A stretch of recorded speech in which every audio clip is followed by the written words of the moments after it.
Parang siya daw yung may-ari. Opo, sila po yung At siya din yung developer. May-ari na, siya din yung developer. Opo. Ang nangyari, nagbigay kayo ng pera, tapos walang nangyari hanggang kasalukuyan. Opo. Ang mabigat po kasi ngayon, sir, yung lupa kasi na yung is for sale na eh. Ay, Meron ganun. na siya.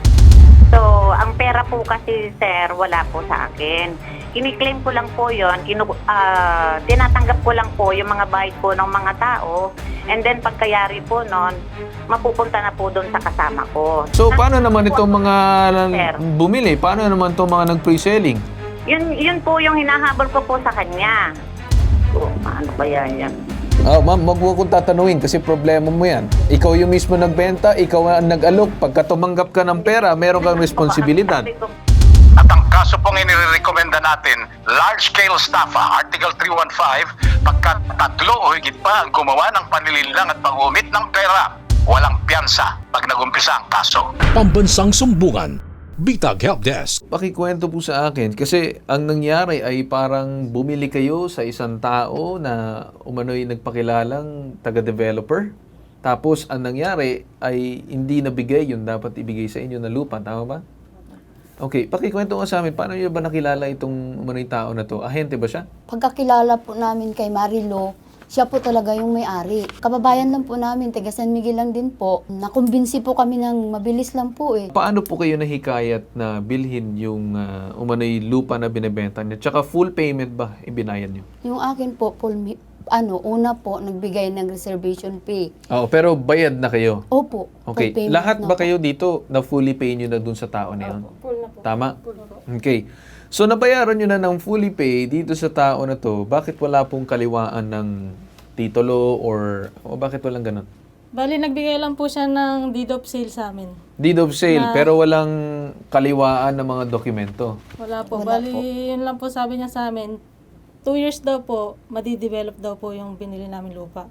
Ano yun? Parang ginagawa niya sa inyo? Parang Gina- pre-selling? Opo, pre-selling po. Okay. So, nagpakilala siya na isa siyang ahente ng isang developer at sinabi, Sila daw po magdidevelop. parang siya daw yung may-ari. Opo, sila po Opo. yung At siya din yung developer. May-ari na, siya din yung developer. Opo. Ganun. Ang nangyari, nagbigay kayo ng pera, tapos walang nangyari hanggang kasalukuyan. Wala po. Puro Paano na po kayo nagduda dun sa tao na yun na mukhang may problema itong tao? Ang totoo po nun, sir, na-alarma na po kami dahil, sa akin almost 3 years na. Pero pag dumadaan kami doon sa barangay na yon, parang walang improvement, walang development doon sa lugar. May nalaman ba kayo na baka hindi siya yung totoong may-ari? May mga bagay ba na ganon? Ang mabigat po kasi ngayon, sir, yung lupa kasi na yung is for sale na eh. Ay, Meron ganon. na siyang signage na nakalagay na for sale. Saan nyo or paano nyo nalaman na may iba palang totoong may-ari ng lupa na yun? Nagkaroon na po kami ng barangay. Nagdedemanda na kayo through the barangay doon sa nakausap ninyo itong Marilu na nagpakilalang may-ari. Tapos lumitaw na rin po yung tunay na may-ari. Ayan. Hindi daw talaga pa nakakabayad yung Marilu. Okay. So, ang nangyari, lumitaw dahil doon sa demandahan nyo doon sa umano'y nagpakilalang may-ari, lumitaw naman ngayon itong totoong may-ari ng lupa. Tama? Opo. Anong sinabi niya sa inyo? Nakausap ba niya kayo?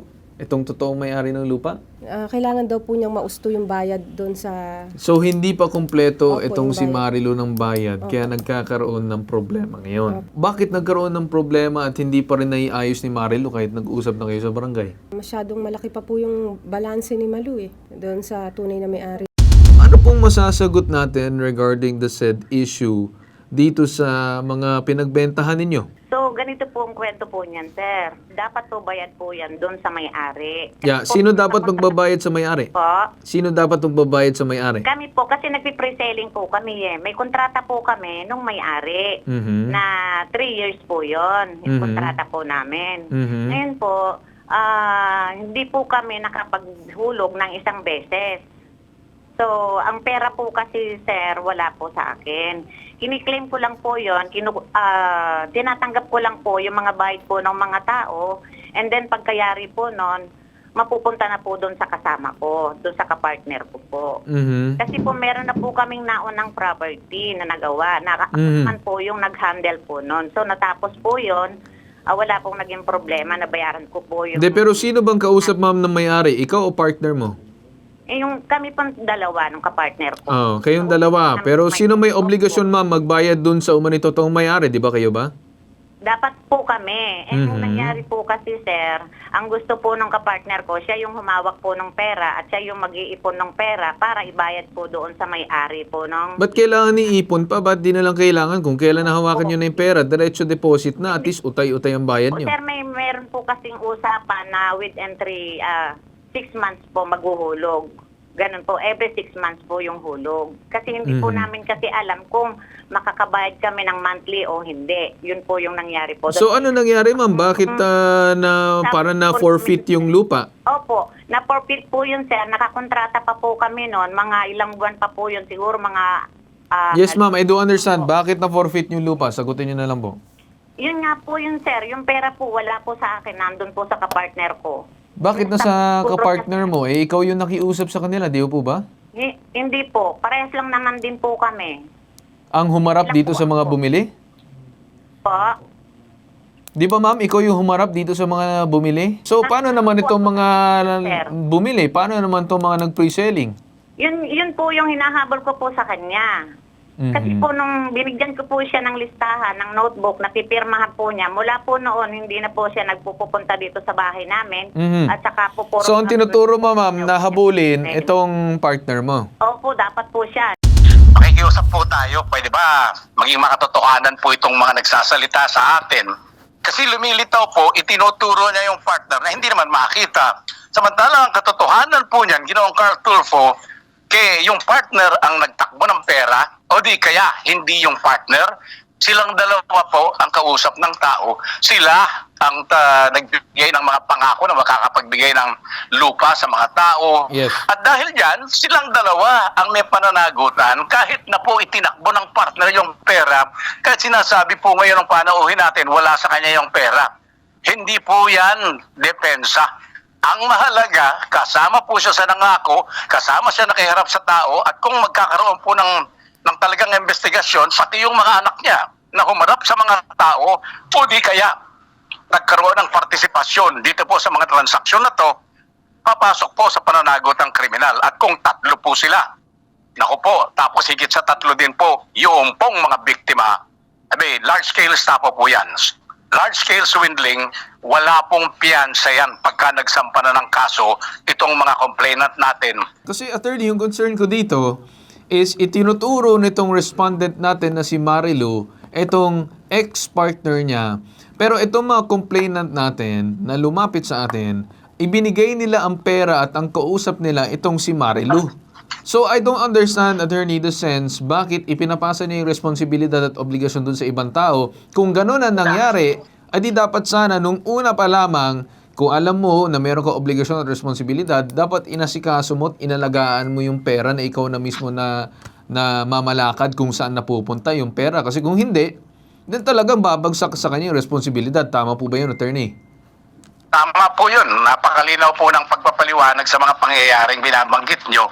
At maliwanag din po ang batas. Ang sabi po ng batas, Revised Penal Code of the Philippines, pagka 2 tao ang nagkasundo upang ganapin ang isang aksyon o ang isang bagay, at yan po ay nakapagdulot ng panlilinlang at pagkawala ng pera ng mga tao, ituturing po yung conspiracy. Pagkakaisa ng layunin upang makuha ang pera ng tao bagamat wala silang kakayahan patupad yung bentahan ng lupa. Hindi po pwede yung lamang nagtakbo ng pera ang sinasabing may pananagutan. Silang dalawa, sapagkat maliwanag sa kanyang pagkukwento kahit siya po mismo, abay silang dalawa po magkasama, at ngayon isinasama pa yung anak. Lalo pong mabigat dyan kasi pati yung anak makukulong walang piyansa habang nililitis ang kaso. Sir, iyan naman po ay hinanap ko naman din po yan. Hinanap ko naman din po kung saan ko siya pupuntahan at kung saan... Ma'am, kahit man hanapin mo, hindi pa rin yun, parang hindi, that's not a reason na para matanggal ka doon sa mga tao na may responsibilidad. Pinasok mo yung kontrata na yan, kaya kailangan mo panagutan. Ano kaya yan? Oh, ma'am, wag mo kong tatanungin kasi problema mo yan. Ikaw yung mismo nagbenta, ikaw ang nag-alok. Pagka tumanggap ka ng pera, meron kang responsibilidad. Pag-usap na po, bigyan ng pagkakataon, makapag-usap ng maayos, bigyan siya ng Pagpalagay na po natin, 15 araw, solely yung pera na pinambili ng lupa or i-deliver po yung lupa sa pamamagitan ng pakikipag-usap niya doon sa may-ari. Pagka po walang nangyaring pagsusoli ng pera o di kaya pagpapatuloy ng kontrata at pagbibigay ng malinaw na karapatan sa mga nakabili na kukunin na nila yung lupa, kaso na po yan. At ang kaso pong inirekomenda natin, large-scale estafa, Article 315, pagka 3 o higit pa ang gumawa ng panlilinlang at pag-umit ng pera.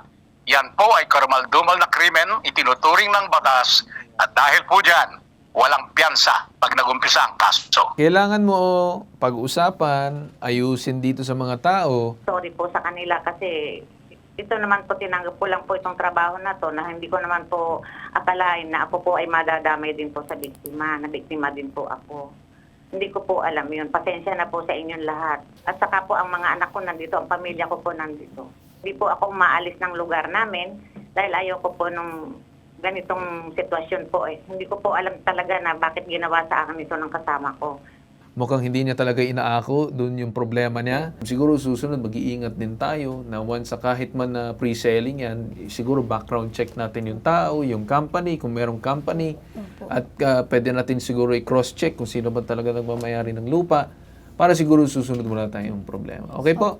So ako naman nagbibigay ng kahit papanong pasalamat sa inyo na lumapit kayo dito at meron po kayong tiwala dito sa aming programa. Salamat din Okay po. Sir Carl. Maraming salamat din sa inyo.